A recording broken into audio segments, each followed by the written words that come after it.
Hey everyone, welcome back to the channel. Today we got 9 of my favorite soccer drills for kids or for soccer beginners. Okay, so basically we're going to give you some exercises here you can use that will help develop a positive relationship with the soccer ball with a little bit of technical breakdown of the exercises as well. Okay, so the first one we have is the basic juggling. Okay, so starting in the hands, we're going to go 1 juggle back to the hands, 2 in a row juggles back to the hands, 3 juggles back to the hands, and then when you get comfortable with that, you can then go into a continuous juggle with and without a bounce. Okay, and I love juggling, especially for a beginner. Okay, just because you can use different parts of the foot, different parts of the body. You can get a little creative with it, and ultimately it really helps to begin that process of practicing how to lock your ankle as a player. Right, so making good connection with the ball, good weight of pass, again, just getting comfortable with the ball on the juggle. Next, we have our ball mastery exercises, okay, and you're going to see the titles of each exercise on the screen here, okay, but ball mastery is another great exercise to begin with the ball on the ground.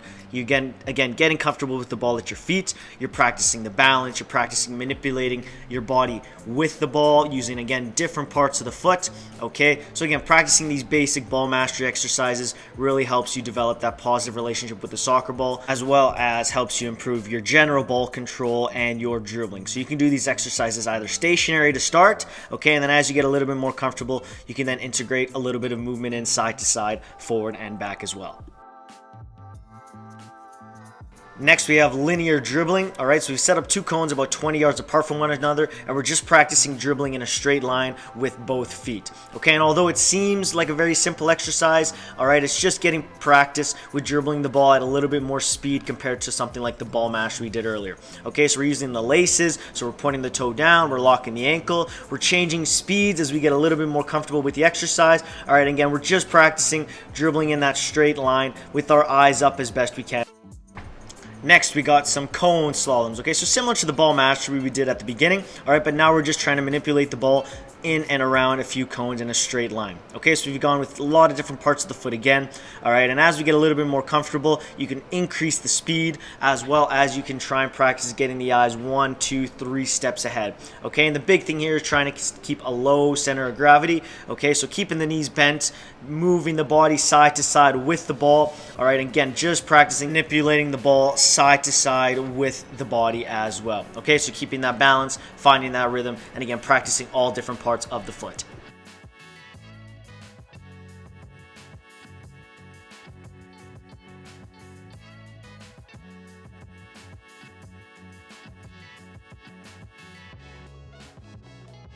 Next, we have one of my favorite exercises when I was a player as well as a coach now, and this is the Ronaldinho Dribble. So this just encourages a little bit more creativity on the ball, as well as gets you moving a little bit more side to side, forward and back, keeping your eyes on the swivel. Okay, so again, here in this exercise, you can structure it so you're using only the right foot, only the left foot, inside, soles only, whatever you kind of like in here. Again, I love this exercise because it just challenges you to get a little bit more creative. There's no set pattern, there's no set rhythm. Okay, you got to find your own balance, figure out the touches that you want to do, and kind of work from there. Next, we have a linear dribble with our turns. Okay, so we've put together a few different turns here you can practice in a really small area. We set up 2 cones about 10 to 15 yards apart. Okay, and again, we're just practicing different ways of manipulating the body to change direction nice and quick. All right, so you're dribbling in a straight line, and then you're going through a exaggerated turn there. Okay, and as you get a little bit better, you can integrate some fake passes, some fake shots. Again, the more you can relate this to the game and the more you can think about when you would use this in a game, the better. Okay, so again, using different parts of the foot, moving slow to start to get the pattern of the turns, and then once you kind of get the technique down and you've practiced that, then you want to start working with a little bit more speed so that when it comes game time, you can get away from the defender nice and quick, turn with the ball, and dribble and progress the ball forward. Next, we have some aerial control exercises. Okay, so the first one, we're going to take it straight out of the air with the laces. So you can see here, I'm just cushioning the ball with the laces straight down in front of me there. The next one we're going to do is on the bounce with the sole. So this just cushions the ball off the bounce. So you can see the ball bounces there. I get a little hop just before, and then I cushion it down onto the ground off the bounce. Okay, so that can be with the sole, it can be with the inside of the foot, which you'll see here, where I'm taking the ball away from my body there on the dribble, and then as well with the outside of the foot, which you'll see in a second. And in my opinion, this is one of the most neglected skills practiced in the game. Okay, so this is a super important technique because I think the ball, as you watch a lot of youth games, ball is bouncing around a lot. So if you can be that player who is calm and composed, ball comes in the air and you're able to bring it down quickly, you're going to be a far more effective and impressive player. Next, we're going to work through some passing and receiving. Okay, so we're going to break down the technique and freeze the frame here in a second. Okay, so we want to think about getting our toe up and the heel down of the foot we're passing with. This will help us lock or stiffen up that ankle, as well as we want that standing foot facing in the direction that you want to play. Okay, so we're going to see a different angle here, and here we want to create a capital T. So we want to connect the ball with a flat surface so we can direct the ball straight ahead in the direction we want to go. So your foot is the top of the capital T, and the direction of the ball is the bottom of the T. As well as the final point, you want to think about sweeping through the ball with like a broom rather than jabbing or chopping at the ball. Right, so we're going to start about 3 to 5 yards away from any wall that you can find. We're going to start with some one-touch passes here. Okay, again, creating that nice flat surface. From there, we're going to go into a two-touch exercise where you're controlling the ball with one foot and playing with the same foot as well. After that, you're then going to work into taking the touch with the outside of the foot and then playing with the same foot. And then the final exercise we have here is controlling with the inside of one foot and then passing with the other foot. Again, just practicing locking that ankle, guys, toe up, heel down, connecting nice and sweet with the ball.